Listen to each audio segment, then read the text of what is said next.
Genève, 4 h du matin. Le marché de gros s'anime. Chez l'importateur bourgeois, les marchands choisissent avec soin leurs fruits et légumes. Ah, monsieur, comment vous choisissez les fruits et légumes que vous achetez ici? Sur quels critères, en fait? Bon, déjà, moi, c'est le goût que je favorise en premier. Et puis d'autres choses, c'est par l'aspect, c'est par la fermeté, la texture d'un produit.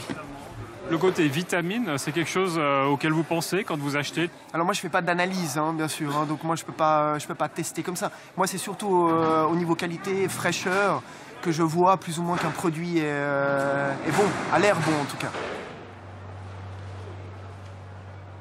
Vous voyez ça, c'est la sifflerette. C'est une très bonne fraise, ça. Mais c'est pas, moi j'aime pas trop, c'est pas très commercial parce que c'est pâle comme fraise. Vous voyez, ça c'est beaucoup plus rouge. Hein. Par contre, c'est très bon. C'est un peu une dictature de l'aspect, vous avez l'impression aujourd'hui? De l'aspect pour la vente, vous dites? Ouais. Bien sûr. Le premier choix, c'est l'aspect. Ouais. Si vous choisissez un bon produit, il est déjà à moitié vendu. Et la qualité vitaminique, vous pensez que ça s'en ressent? Alors la qualité... Non, je pense pas. Si le produit est frais, il doit être bon. François Ferreira, le maître des lieux, a 50 ans d'expérience. Le marché européen des fruits et légumes n'a plus de secret pour lui. Qu'est-ce que vous pensez globalement de ce que vous vendez? J'essaie de vendre des bons produits, voilà. Après, il faut... Mais on trouve encore des bons produits, on trouve. Encore? Vous savez, vous êtes au temple des fruits quand même ici, hein. Quand vous dites on trouve encore, ça veut dire que ça devient difficile? Oui, oui. L'industrie a pris le pouvoir sur les fruits. Elle a compris qu'il y avait beaucoup d'argent à gagner. Ils ont pris le monopole des semences, ils ont pris tous les monopoles, et puis ils font ce que le consommateur veut. Des beaux trucs, des beaux fruits. Mais le beau ne veut pas dire bon. Voilà. C'est très simple, les choses. Hein. Et les vitamines?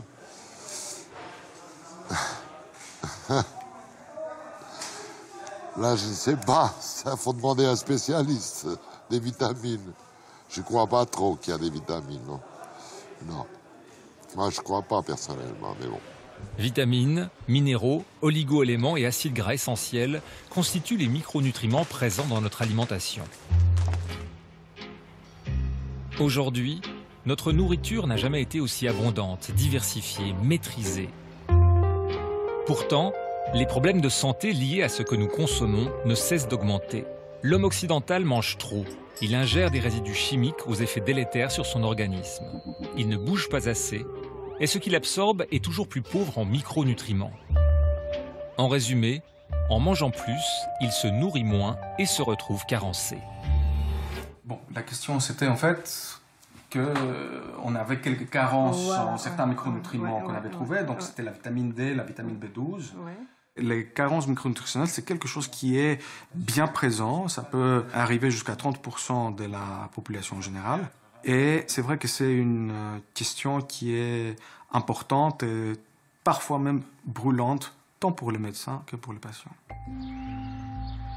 Patiente de Dimitrios Samaras, Madame Lopez a consulté pour un problème de surpoids.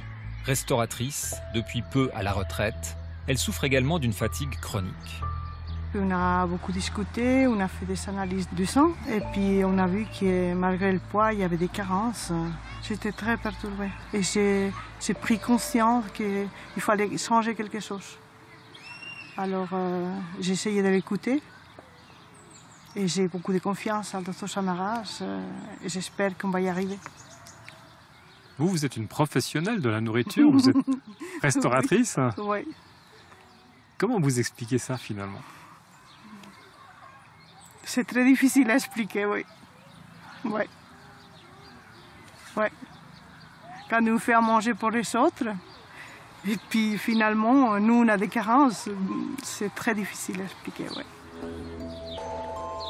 Se découvrir carencé alors qu'on est en surpoids a de quoi surprendre. Aujourd'hui, plusieurs études ont mis en évidence cette baisse des micronutriments dans nos aliments. Les teneurs en vitamines B, C, D, calcium, sélénium, fer, zinc diminuent. Un phénomène aggravé par le fait que notre nourriture, souvent trop sucrée ou salée, contient trop de mauvaises graisses. Résultat, nous ingérons des calories vides, pauvres en micronutriments qui altèrent notre organisme. Ça se traduit avec les maladies chroniques qui sont en pleine expansion depuis un demi-siècle maintenant. La maladie cardiovasculaire, du diabète, de l'obésité, des maladies liées au vieillissement, des démences, une augmentation des cancers. Donc ça veut dire avec une augmentation de maladies qui ont pris les dessus par rapport aux maladies plutôt infectieuses qui nous tuaient il y a un siècle. Depuis, Madame Lopez fait ses courses en cherchant à compenser ses carences vitaminiques. Je mange moins. Je mange des produits plus sains, et puis sans sucre, des légumes, des fruits. Vous vous privez beaucoup? Non. C'est une façon différente de manger, c'est un apprentissage à faire. Un être humain mange en moyenne 25 tonnes d'aliments dans sa vie.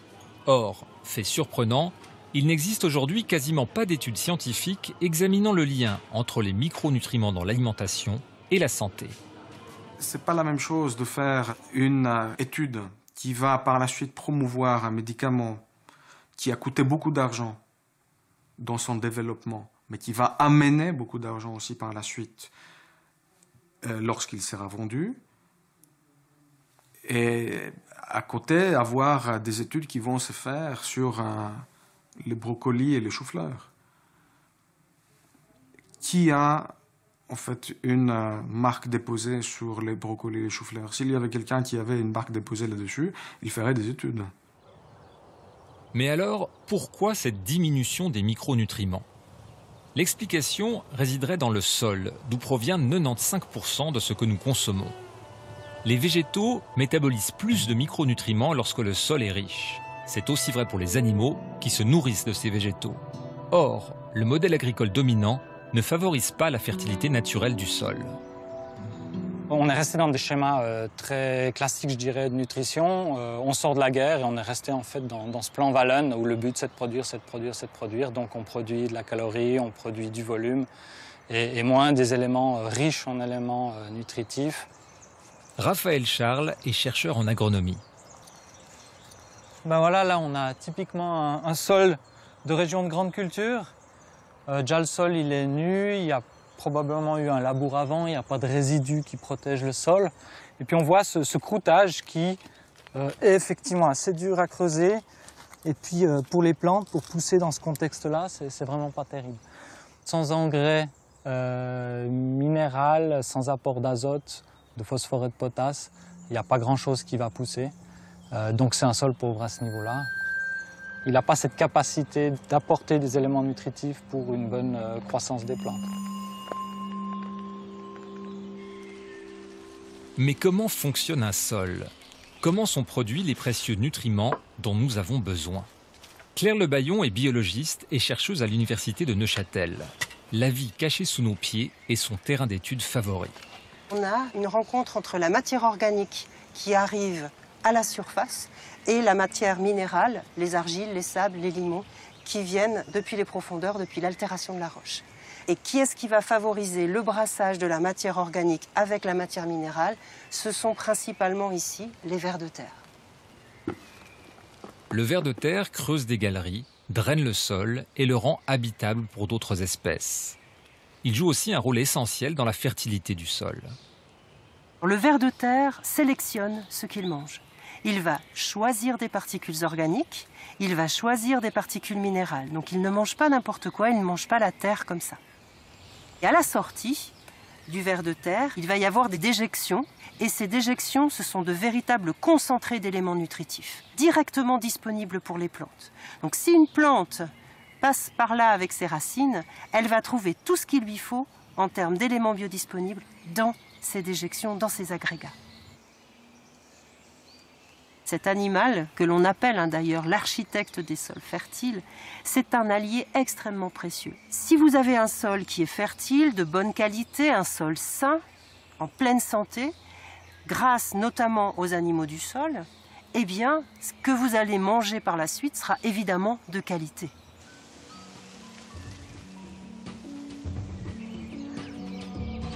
Mais aujourd'hui, les vers de terre sont complètement exclus d'un modèle de culture en pleine expansion, le hors-sol. Cette méthode permet de contrôler tous les paramètres visant une croissance rapide et continue des plantes. La variété est vraiment super. Stolfrer est le plus grand maraîcher de Suisse. 250 hectares de culture, 13 uniquement pour les tomates hors sol, le fruit le plus consommé de Suisse. Alors là, on va rentrer dans le local d'engrais. Ici, on a tous les éléments nutritifs nécessaires à la plante. Du potassium, du calcium, du magnésium, du fer. Tout ça se retrouve dans ces bacs avec une haute concentration. Et puis derrière, on a une machine qui mélange en fait tout ça avec l'eau d'arrosage. Ça va directement pour arroser et donner à boire et à manger aux plantes. Ici, on a le calibrage. La première étape, c'est un tri manuel des vraies grosses déformations sur les fruits. Ensuite, la tomate passe ici. Elle est filmée pour sa couleur, pesée ici pour son poids. Et elle est redistribuée en fonction du calibre et de la teinte qu'elle a à chacune des sorties ici. Sur une chaîne comme ça, on a 1-2% de déchets maximum. Vous faites des tomates parfaites, quoi. C'est l'objectif. Le hors-sol permet d'assurer une production bien supérieure à la culture en terre. Ici, la tomate est récoltée 8 mois par année. La consommation de tomates existe toute l'année dans tous les pays européens. La consommation varie même assez peu entre l'hiver et l'été. C'est étonnant que ça puisse paraître, les gens consomment tout le temps de la tomate. Est-ce que finalement la teneur en micronutriments, vitamines, fait partie des demandes qu'on vous fait? C'est pas dans les demandes que nous avons. Ça pourrait s'imposer s'il y a une demande du consommateur ou de la grande distribution, la qualité nutritive. C'est pas un terme aujourd'hui. On n'analyse pas tous nos produits pour savoir les valeurs nutritives qui s'y trouvent. Mais s'il faut le faire demain, on le fera. Analyser les teneurs en micronutriments des aliments n'est pas une obligation. Faute d'informations, au marché de gros comme ailleurs, on estime que le goût et la maturation sont les bons indicateurs pour un fruit ou un légume sain. Pourtant, ces critères ne garantissent en rien la teneur en micronutriments. Il y a encore quelques petits produits qui viennent de la terre, peut-être encore dans le sud d'Italie, sud du Portugal, sud de l'Espagne, mais c'est des bricoles, c'est pas la grande consommation. Le reste, tout est hors sol. Hein. Et les variétés, le producteur des plantons, c'est les mêmes. Ils n'ont pas le choix, les producteurs. C'est ça le problème. C'est les Hollandais. Ils nous envahissent avec des poivrons qui sont immangeables. Ils ont le monopole des poivrons en Europe, parce qu'il y a une logique. Vous voyez, ça sort de chez Peugeot, ça. Citroën peut faire ça aussi, hein, vous voyez, simplement.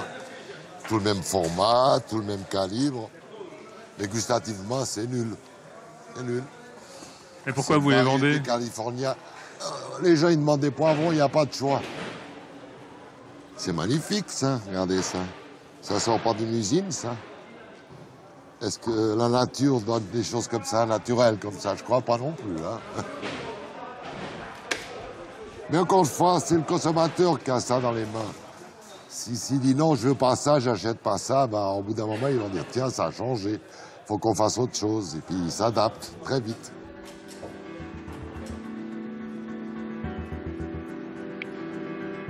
Il ne faut pas oublier que nous sommes au bout de la chaîne alimentaire. Si les animaux absorbent des aliments pauvres en micronutriments, il n'y a pas de miracle. La viande, les œufs et le miel seront tout aussi pauvres. Une vache nourrie au maïs et au soja de culture intensive ne fera pas un lait aussi riche et équilibré que celle qui a brouté des prairies pleines de fleurs, de trèfles, de luzernes, de lupins et d'autres variétés. De même qu'une tomate qui a poussé lentement dans une terre fertile et qui a mûri au soleil développera non seulement un goût incomparable, mais elle sera gorgée de ces micronutriments essentiels qui font défaut aux légumes qui poussent trop vite et de manière artificielle. Mais en dépit de mouvements comme le slow food et la prise de conscience des consommateurs et des producteurs, il n'est toujours pas facile de bien se nourrir. T'aimes bien les avocats? Ouais. Comme ça, on a une tartinade riche en bonne graisse, en oméga 3, en protéines, en enzymes, etc. Ok. Voilà, tu vois, je mets les Nadège morceaux Fontaine est dedans. nutritionniste. On va se régaler, puis tu pourras te passer. Convaincue qu'une des clés de la santé réside dans une alimentation vivante et équilibrée, elle décide il y a 5 ans d'ouvrir un cabinet. Depuis, elle constate que les problèmes de ses patients sont souvent les mêmes. La fatigue, hein, c'est déjà un premier symptôme qui a l'air tout à fait anodin. Comme ça, on entend souvent des gens qui disent mais moi, je suis fatiguée tout le temps, je ne sais pas ce que j'ai. Je rame tous les jours, pourtant, je mange 3 fruits et légumes par jour, mais je rame, qu'est-ce qui se passe ? C'est sur sa famille que Nadège a fait ses premières armes de nutritionniste. À l'âge de 9 ans, Dora, sa fille aînée, se voit diagnostiquer un diabète de type 1 et se met à souffrir de douleurs articulaires aiguës. Son médecin lui propose des anti-inflammatoires en attendant d'y voir plus clair. Sa maman décide de s'y prendre autrement. Quand j'ai appris que j'avais mes douleurs dans les articulations, je me rendais vraiment pas compte de ce qui se passait. Maman, elle était un peu en train de paniquer et tout, puis les médecins me disaient que je devrais peut-être être sous anti-inflammatoires. Et puis, je me rendais pas compte, j'étais un peu trop petite pour ça. Et puis, quand maman elle a trouvé la solution, elle m'a donné plein de vitamines et tout, des compléments alimentaires. Et avant ça, j'avais juste super mal aux jambes partout, enfin, même aux bras et tout. Et 3 jours après, c'était bon. Enfin, c'était un miracle pour moi. Je pensais pas que j'allais pouvoir guérir comme ça. Et la salade verte aussi. Tu en prends une par personne ? Je me souviens quand mes enfants ils étaient tout petits et que je leur donnais une alimentation normale, entre guillemets, on était tout le temps chez le médecin. Et là, c'est fini tout ça, en fait. Donc juste en changeant notre alimentation, on a pu maintenir une bonne santé. Peut-être pas la dernière parce que je pense que... Le premier médecin, il y a 2500 ans en arrière, Hippocrate le disait déjà, que ton aliment soit ta première médecine. Et ces préceptes d'Hippocrate, on les trouve dans tous les cabinets médicaux. Mais je connais peu de médecins qui parlent d'alimentation à ses patients. Pourtant, c'est la base. Virlé von Meyer est l'une des rares médecins à s'être spécialisée en micronutrition. Oui, alors effectivement, on n'a pas eu de chance. On aurait dû avoir, durant notre cursus médical, beaucoup plus de cours de nutrition. J'estime qu'on devrait au moins avoir, je ne sais pas, pratiquement 1 année de cours de nutrition, tellement c'est important. C'est de la biochimie pure, c'est de la physiologie pure. Et avant de pouvoir traiter en allopathie correctement, il faudrait qu'on puisse connaître la nutrition et la micronutrition de façon très approfondie. L'une de ses nombreuses patientes, Francine Genaille, a observé sur son propre organisme des symptômes aujourd'hui très courants au sein de la population. Je me sentais un petit peu ballonnée, j'étais très fatiguée, j'avais des problèmes de concentration, donc je me suis dit que j'allais peut-être aller consulter. J'ai découvert pas quelque chose de très grave, mais j'ai quand même été surprise parce que j'ai découvert que j'avais une petite intolérance au gluten et au lactose, que je manquais d'oméga 3. Et donc voilà, j'étais très surprise par ce résultat, parce que j'ai jamais eu de problème de santé, je suis plutôt en bonne santé. Donc c'est vrai que ça m'a surpris. Il y avait d'autres choses peut-être? Non, il n'y avait pas d'autres choses. Il y a essentiellement les oméga 3, mais elle ne m'a rien donné pour ça. Elle m'a juste conseillé de manger des sardines au petit déjeuner, alors ce que je ne fais pas évidemment, parce que ce n'est pas très agréable. Alors, je pense qu'effectivement, ma première approche sera toujours nutritionnelle. Essayer déjà de donner les recommandations nutritionnelles dans lesquelles il y a les nutriments, micronutriments qui manquent pour le patient. Première chose. Deuxième chose, je m'assure que le tube digestif est en bonne santé pour qu'il puisse absorber ces micronutriments dans les aliments. Et deuxièmement, si je vois que les carences sont très très importantes, en parallèle, je propose une supplémentation sur quelques semaines, quelques mois, pour qu'ensuite on puisse continuer à prendre le relais avec l'alimentation elle-même. Francine Genaille a donc adapté son alimentation. J'ai moins de ballonnement, je me sens moins fatiguée. Et en règle générale, je me sens mieux. À terme, des carences installées depuis longtemps peuvent entraîner de sérieux déséquilibres. On sait que s'il y a une carence, je veux dire, au niveau du zinc, on sait par rapport à la fonction du zinc qu'il y aura une carence dans sa fonction au niveau cellulaire. Et donc, si on laisse aller ça sur le long terme, une cellule, la fonction de la cellule va être altérée et donc celle de sa voisine aussi. Ensuite, l'organe va moins bien fonctionner et l'organisme finalement fonctionnera moins bien aussi. Un aliment pourrait jouer un rôle important dans la lutte contre les carences, le blé. À l'agroscope de Changin, des champs entiers sont dévolus à la recherche. Pourtant, ici encore, la qualité micronutritionnelle du blé n'est pas la première préoccupation. Il y a 80% de nos variétés issues de notre programme de sélection qui sont utilisées par toute la filière en Suisse. Donc il faut que ce soit vraiment des variétés, bon déjà c'est vrai, productives pour l'agriculteur, que ça soit vraiment rentable pour l'agriculteur, mais aussi qu'elles aient donc cette bonne qualité boulangère, qu'elles soient vraiment adaptées à leurs produits. La partie nutritionnelle reste pour le moment un petit secteur de niche. La présence de fibres dans le pain serait efficace pour prévenir l'émergence du cancer du côlon. Mais selon les scientifiques, il n'est pas facile d'imposer ce type de farine. Et comme nous, puis il y a ceux-là qui sortent à cause du four. Tout le monde sait qu'un pain complet contient plus de fibres, mais on voit bien que le pain complet n'est pas le pain prioritairement consommé. Je pense qu'il ne faut pas développer des variétés spécialités parce que le consommateur ne souhaite pas des pains médicaments. Le consommateur souhaite un bon pain goûteux. S'il est riche en fibres par ailleurs, c'est ça notre objectif. C'est de faire des variétés qui seront très bonnes, comme des variétés traditionnelles, mais qui auront des teneurs un peu plus intéressantes en fibres, en antioxydants, en composés, en minéraux, en vitamines, sans que le consommateur, quelque part, en fasse un critère de choix prioritaire. Mais sélectionner du blé prend du temps. 15 ans pour une nouvelle variété. C'est une excellente idée, ceux qui se sont proposés. Oui. Une autre question autour des micronutriments est de savoir si la solution passerait par le bio. François Aldeman est agriculteur. Après de nombreuses années en mode conventionnel, il décide de se convertir au bio. Le rapport à la terre, il est totalement différent. On doit vraiment réapprendre le sol, se le réapproprier pour pouvoir comprendre en fait ce que c'est qu'un cycle qui passe réellement au travers de la décomposition de la matière organique pour pouvoir enfin nourrir les plantes qui vont pousser dans ce sol. Une des clés du bio, l'engrais vert. Donc ça, c'est ce que tu as incorporé Voilà, oui. Il y a combien de jours? Il y a une quinzaine de jours. Ah ouais. Ça commence à se... Ça se flétrit. On flétrit, oui. C'est des plantes, tu vois. Il y avait quand même quelque chose, quoi. Ouais. Semé en même temps que la culture, l'engrais est intégré au sol et l'enrichit naturellement après la récolte. Cette pratique favoriserait l'émergence de micronutriments. Il faut être capable d'accepter de produire moins et mieux.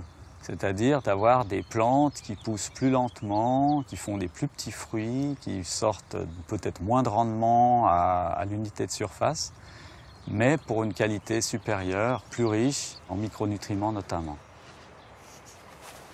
Raphaël Charles, lui, travaille pour l'Institut de recherche en agriculture biologique.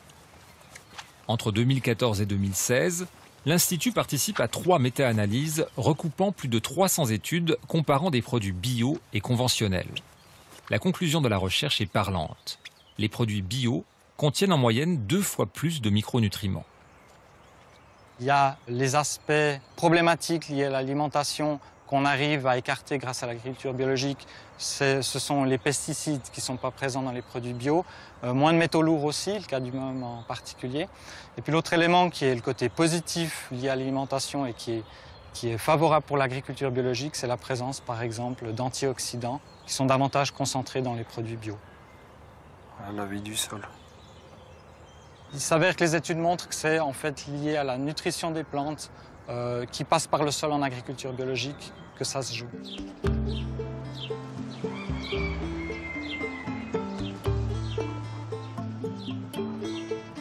Les sols qui sont pollués ont très peu de vers de terre. Hein. Et là, on voit voilà, un beau spécimen. Et puis un scolopendre aussi ici. Une terre qui a beaucoup de vie à l'intérieur va avoir beaucoup de diversité au niveau des insectes. Alors le scolopendre c'en est un, le mille-pattes c'en est un autre. Et le plus connu, c'est le ver de terre. Mais après, il y a une panoplie de champignons, de bactéries et d'autres insectes, de larves. Il m'aime bien, il ne veut pas me quitter. Contrôler ce que l'on mange, du moins en partie. Sélectionner des variétés saines, les consommer mûres et gorgées de vitamines. Laurence von Moos est jardinière professionnelle. Comme une partie croissante de la population, elle souhaite regagner plus de souveraineté alimentaire. La terre est très très riche, donc toute cette richesse est donnée aux légumes. C'est pas un légume avec de l'eau sucrée ou un fruit avec de l'eau sucrée. C'est vraiment un légume qui a pu avoir le temps de pousser, de développer ses arômes, son goût et ses substances nutritives. D'avoir une terre saine et riche qui peut donner tous ces nutriments aux légumes, aux fruits, et d'avoir au final quelque chose de qualité, de saison, biologique bien sûr, et même biodynamique dans mon jardin, c'est un luxe pour moi. Une partie de son activité consiste à conseiller les gens désireux de cultiver leurs propres fruits et légumes. De l'installation d'un jardin complet au choix de plantes de balcon. Il y a quelques années, quand je parlais de bio, j'étais un petit peu le petit extraterrestre qui voulait manger que bio parce que c'était mieux. Et puis maintenant, il y a de plus en plus de gens, bon, beaucoup de jeunes parents quand même, qui se soucient de l'alimentation de leurs enfants, mais aussi des gens plus âgés, dans la soixantaine et toute la tranche au milieu, qui prennent conscience que ça a une grande importance. La nutrition et donc les aliments qu'on met dans notre corps. Moi-même, au début, j'avais des résistances par rapport au bio parce que je suis une maman de 4 enfants. Forcément, au niveau du budget, je calcule, comme beaucoup d'autres familles. Après, c'est vrai que par rapport à ma santé, j'ai vu tellement d'effets à manger mieux et à manger de la qualité. Alors évidemment, j'ai jamais fait des analyses dedans à dire tiens, on va comparer une pomme bio, une pomme non bio, voir au niveau des nutriments la différence. Mais ce que je sens, c'est que c'est plus nourrissant parce que j'ai moins faim. Et donc, si c'est plus nourrissant, qu'est-ce qui se passe? On en prend moins. Donc peut-être que ça coûte 50 centimes ou 1 franc plus cher, mais comme on en mange moins, là on s'y retrouve en fait. C'est multifonction cette ortie. C'est magnifique, l'ortie tu peux tout faire avec. Ouais.